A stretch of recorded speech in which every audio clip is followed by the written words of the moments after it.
হে WhatsApp ভাই বাদার কি অবস্থা সবার। আজকের এই সম্পূর্ণ ভিডিওটি ব্যাড নিউজ। আমরা যারা ডক্স কয়েন থেকে কঠোর পরিশ্রম করে মাইনিং করে গিয়েছি, কেন আপনার অ্যাকাউন্টে ইয়ারড্রপ লিস্টিক থেকে বাতিল পড়ে গিয়েছে, কেন আপনার ডক্স কয়েনগুলো অটোমেটিক রিমুভ হয়ে গিয়েছে, কী কারণে আমাদের অ্যাকাউন্টগুলো এরকমও হয়েছে, যদি এই ভিডিওটি দেখেন একদম বিস্তারিত জানতে পারবেন। তাই ভিডিওটি স্কিপ না করে সম্পূর্ণ দেখুন, এটি একটি ইম্পর্টেন্ট ভিডিও। তো চলুন মূল ভিডিওতে যাওয়া যাক। So let's begin. Welcome back guys. আপনি কি আমার মতন ডক্স মাইনিং ইয়ারড্রপ লিস্ট থেকে বাদ করেছেন? আবার আপনাদের কি ডক্স মাইনিং যে টোকেনগুলো ছিল এটি অটোমেটিক রিমুভ হয়ে গিয়েছে এবং আমাদের এই অ্যাকাউন্টটি কেন এলিজিবল হয়নি আমাদের ইয়ারড্রপ নেওয়ার জন্য? তো আজকের এই ভিডিওটি দেখলে একদম বিস্তারিত জানতে পারবেন যে কী কারণে আমাদের এই অ্যাকাউন্টটি ইয়ারড্রপ থেকে বাতিল হয়ে গিয়েছে এবং আমরা ইয়ারড্রপটি কিন্তু নিতেই পারবো না। তো ফার্স্টে তাদের আজকে কিন্তু একটি কমেডি টিউবে কিন্তু নোটিশের মাধ্যমে কিন্তু পাবলিশ করেছিল। সেই নোটটি আগে আপনাদেরকে আমি পড়ে দেখাচ্ছি যে আসল কাহিনীটি আমাদের কি হয়েছে। তো এইখানতে আমি তাদের কমেডি টিউবে গেলাম, মানে এখানে তাদের কিন্তু যে টেলিগ্রামটি ছিল টেলিগ্রামে কিন্তু নোটিশ দিয়ে দিয়েছে এবং এইখানে তারা লিখেছে 53 million user join the dogs house bot and 42.2 M আর এলিজিবল ফর দ্য ইয়ারড্রপ। তো তারা এইখানে বলতেছে তাদের ডক্সের যে মাইনিং করেছে এখানে সর্বমোট 53 মিলিয়ন কিন্তু আমাদের ইউজার সংখ্যা রয়েছে, মানুষ ম্যান রয়েছে এবং তার ভিতর থেকে আমাদের 42.2 মিলিয়ন লোক কিন্তু এই ইয়ারড্রপের জন্য এলিজিবল। এবং এইখানে যে আমাদের যে 10 মিলিয়ন যে ইউজার সংখ্যা যে বাদ পড়েছে, এগুলো বাদ পড়ার কী কী কারণ রয়েছে তারা কিন্তু খুব সুন্দর করে এইখানে লিখে দিয়েছে। তার ভিতরে আমিও কিন্তু বাদ পড়ে গিয়েছি এবং আমার এই ভিডিওটি দেখে অনেকজনই কিন্তু বাদ পড়ে যাবেন। তারা ভিডিওটি দেখলে বুঝতে পারবেন যে কী কারণে আমাদের ইয়ারড্রপ থেকে বাতিল করে দেওয়া হয়েছে।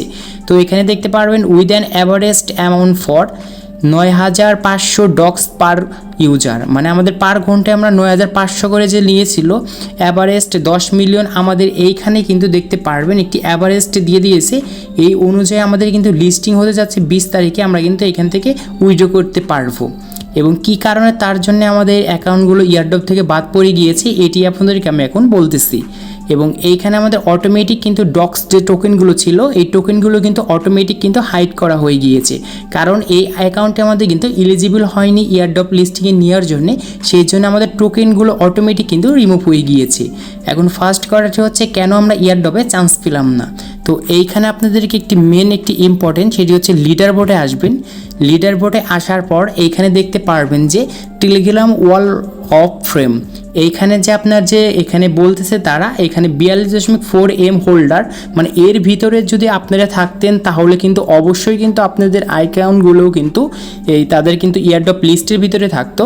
যে কারণে আমার এইখানে যে ব্যানারটি দেখতে পারছেন এই ব্যানারে কিন্তু আমার নামও শো করতেছে, বাট আমার এইখানে কিন্তু ডক্স যে টোকেনগুলো ছিল এই টোকেনগুলো কিন্তু অটোমেটিক কিন্তু রিমুভ হয়ে গিয়েছে, কারণ এই টোকেনগুলো আমি সঠিক নিয়মে কিন্তু মাইনিং করতে পারিনি এবং এইখানে আমার মাল্টিপুল অ্যাকাউন্ট ছিল এবং একটি অ্যাকাউন্টে বারবার আমি রেফার করেছি এবং আমি এই ফেকভাবে বা স্ক্যাম করে হয়তো কোনো কারণভাবে আমি এই টোকেনগুলো মানে মাইনিং করেছি, সেই জন্যে আমরা তাদের কিন্তু অ্যাকাউন্টগুলো রিভিউ করেছে আমাদের অ্যাকাউন্ট।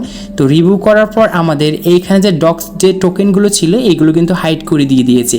আশা করি বুঝতে পেরেছেন যে কী কারণে আমাদের এই টোকেনগুলো রিমুভ করে দিয়েছে, কারণ এটি একটি ট্রাস্ট পেজ এবং এই পেজে কিন্তু তারা প্রতিনিধি যেহেতু টাকা দিতে যাচ্ছে তার জন্য অবশ্যই কিন্তু রিভিউ করবে আমাদের অ্যাকাউন্টগুলো একটি একটি করে। তো হয়তো আমি এইখানে এই অ্যাকাউন্ট দিয়ে কোনো স্ক্যাম করে এই তাদের টোকেনগুলো কালেক্ট করেছি, সেই জন্য আমাদের এই টোকেন কিন্তু তারা হাইড করে দিয়ে দিয়েছে। এবং এখানে আপনারা হয়তো অনেক ফ্রেন্ডকে কিন্তু রেফার করেছেন, রেফারগুলো সঠিক নিয়মে না করার জন্য আপনার কিন্তু এই টোকেনগুলো কিন্তু হাইড হয়ে গিয়েছে। এবং এইখানে আমরা এখন যে কাজটি করব এবং এইখানে আমাদের কেন বাদ পড়েছে লিডার বোর্ড থেকে, দেখতে পাচ্ছেন আমার যে এত কয়েনগুলো ছিল এই কয়েনগুলো রিমুভ হওয়ার কারণে আমি কিন্তু লিডার বোর্ড থেকে বাদ পড়ে গিয়েছি এবং এখানে 42.4 মিলিয়ন যে সংখ্যা ইউজার সংখ্যা রয়েছে অ্যাকাউন্ট রয়েছে এই অ্যাকাউন্টের থেকে আমি কিন্তু বেশি পড়ে গিয়েছি, সেই জন্য আমি কিন্তু এখানে ইয়ারড্রপ থেকে বাদ পড়ে গিয়েছি। এবং এইখানে কোনো রকম স্ক্যাম করে অথবা আপনি মাল্টিপুল অ্যাকাউন্ট অথবা আপনি এখানে স্ক্যাম অথবা হ্যাক করে কোনো রকম যদি এখানে মাইনিং করে থাকেন তাহলে আপনার অ্যাকাউন্টগুলো কিন্তু এরকমভাবে কিন্তু সাসপেন্ড অথবা ইয়ারড্রপ লিস্টিং থেকে কিন্তু বাদ পড়ে যাবেন। আশা করি আজকের এই ভিডিওটি দেখে আপনাদেরকে আমি বোঝাতে পেরেছি যে আসলে আমাদের অ্যাকাউন্টগুলো কেন বাদ পড়ে গিয়েছে ইয়ারড্রপ থেকে। তো আজকে এই ছিল ভিডিওটি ভালো লাগলে অবশ্যই লাইক করবেন আর আপনাদের মতামত অবশ্যই জানিয়ে দেবেন যে কারা কারা ইয়ারড্রপ থেকে বাদ পড়ে গিয়েছেন। তো সবাই ভালো থাকুন অ্যান্ড সুস্থ থাকুন।